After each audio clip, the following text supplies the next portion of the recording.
This Shabbat is Shabbat of Parshat Parah.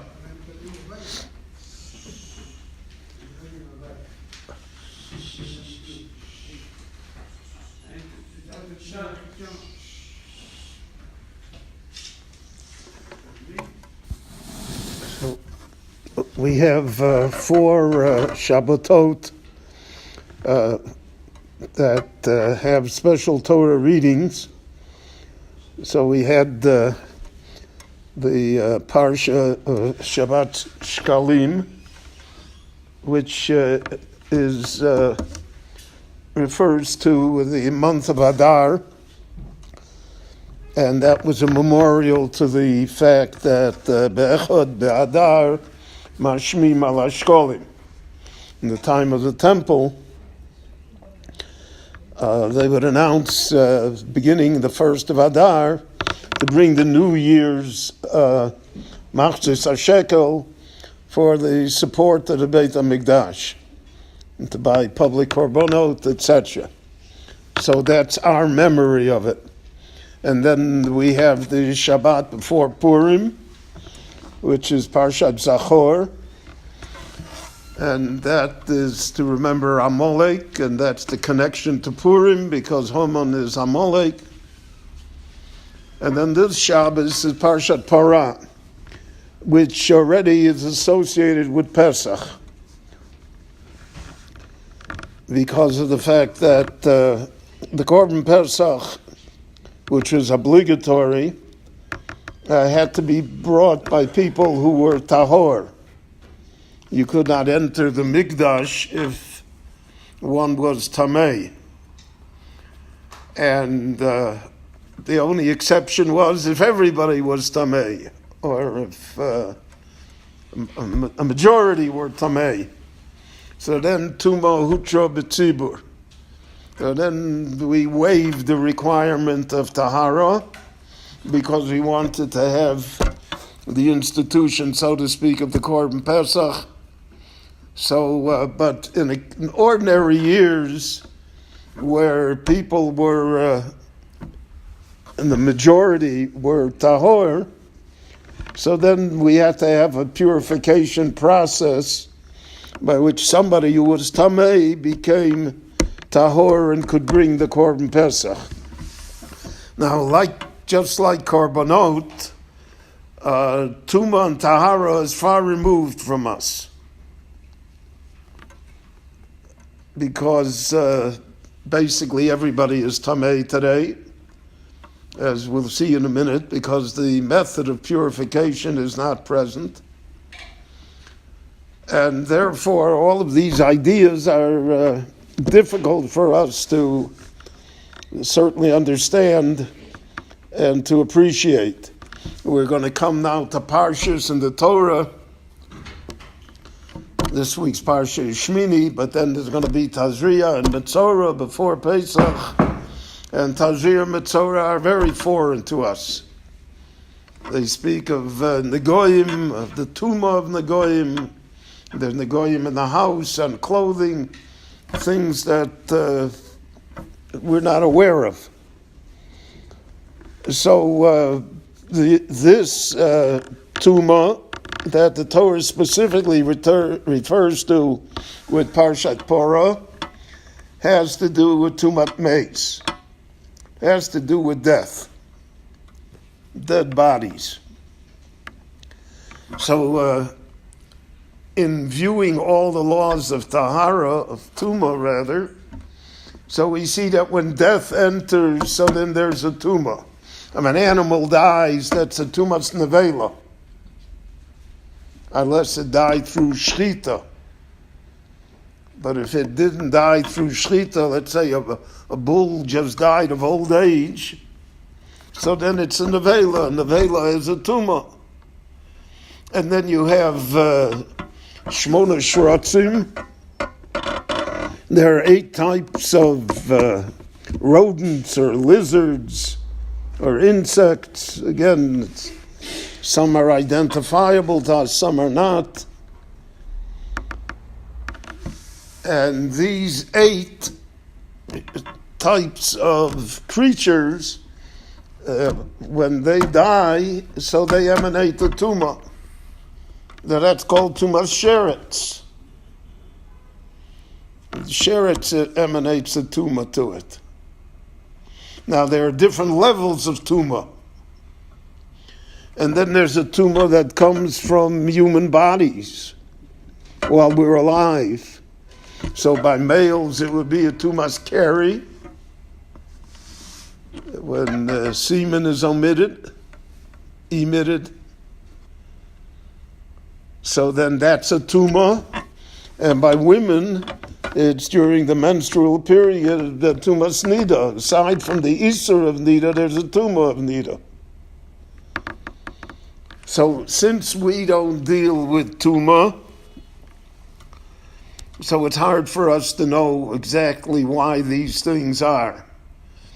But the Meforshim explained that if we would say that tumah is only from death, then why do we have a tumas keri, or why do we have a tumas nida? And the tumas keri, the tumas nida are the life-giving forces. They're the creative forces within human beings. Without them, there can be no reproduction. So why should that be Tomei? So therefore, when it came to these inyonim, the rabbis were very hesitant to give any rational explanation, because it's very hard for us to understand them. And therefore it became like this is it, and this is what you do, and and whether you understand it or not really makes no difference. Whereas the rest of the Torah, almost all the other areas of the Torah, is always drosh v'kabel schar, even things that were, so to speak, technically impossible, we're supposed to find a reason for it.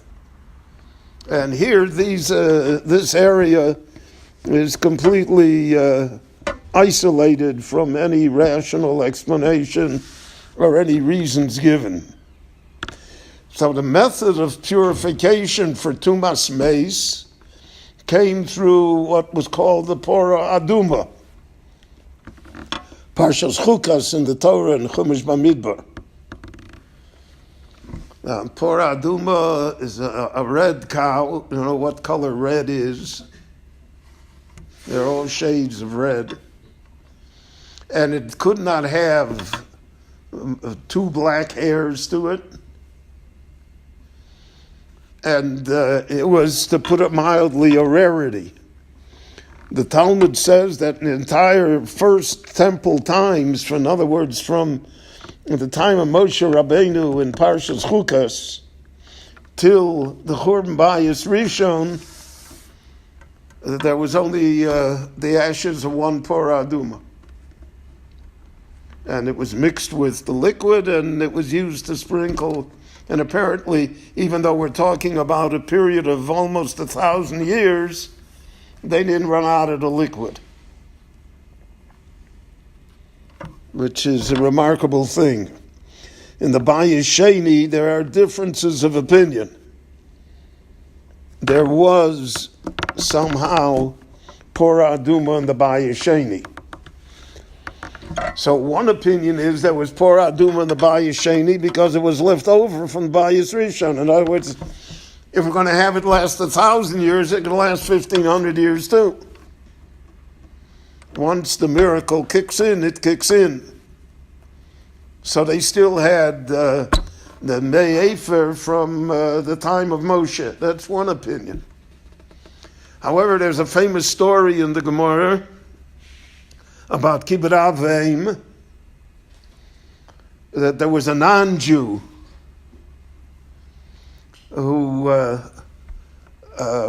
whose level of respect for his father was such that he would not wake him in order to obtain the keys that would have given him a treasure, but he didn't want to disturb his father while his father was sleeping.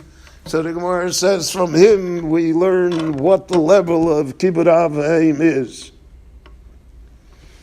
And then the Gemara says that the family was rewarded because a parah aduma was born into its herds. And the parah aduma, you could sell it, for millions. Because it was such a rarity. So from that, it's mashma, Boba ben Domo. It's mashma that we can infer that in the Bayis Sheni there were. And there's a different Gemara that says that there were 5 parahs adumos in the Bayis Sheni, and there's one opinion that even there were 40 parahs adumos in the Bayis Sheni. But we don't know. We didn't see the movie, so we don't know. It's hard to know. But this was the method by which people who were Tamei Mesim became Tohor, and therefore could enter the Beis Hamikdash, and therefore could bring the Korban Pesach. Now, the Gemara sets it up, the Torah sets it up. It's those chukas HaTorah. This is the ultimate chok. Chok means there's no explanation to it at all. Leave it alone. The lashon of the Gemara is chok chokakti, gzeira gazarti. That's it. This is the ultimate chuk. That's why it says zos chukas HaTorah. The other chukos which exist, we can attempt somehow to understand and give a reason for. But when it comes to parah aduma, we're locked out completely. What? Well, Wein, you say that Truma Tahara is a spiritual phenomenon. Spiritual. I want to ask, why, if a person is tahor, he comes in contact with a person who's tamei, why does he become tamei and the tamei does not become tahor? Because Tumah is communicable and Tahara is not communicable. It's a spiritual. No, it's a societal thing. Look in this society, right? All the Tumah is communicable. It's on the radio every day. It's on the papers. It's in the atmosphere. It's on the bus, right? The Tahara, where do you see it? Tahara is not communicable. That's part of the chok. It's part of the things that we don't understand. So we read Parshas Parah not because it has any practical effect upon us, because we don't have a parah aduma. I saw in the Temple Institute in the Old City, they have an exhibition on the parah aduma. And they say that there are 2 or 3 of them in the world that they have identified that l'cheyabona Beis Hamikdash will have a parah aduma right away. Maybe. But certainly we have no relationship to it now. Nevertheless, the Jewish people live upon memory, upon zecher, because everything that we remember eventually comes to be. So therefore, we have instituted that this Shabbos should be the Shabbos of Parshas Parah, so that we should remember how we have to get ready for Pesach, and that part of the process of preparing for Pesach is that people should be tahor and be freed from the tumah of tumas meis. Rabbi Chananya ben Akash Omer Rotza Kadosh Baruch Hu L'Zakos Es Yisrael Lefichach Ir B'Lahem Torah Mitzvah Shenemar Adonai Chafetz L'man Tzidko Yagdiel Torah V'Yadir.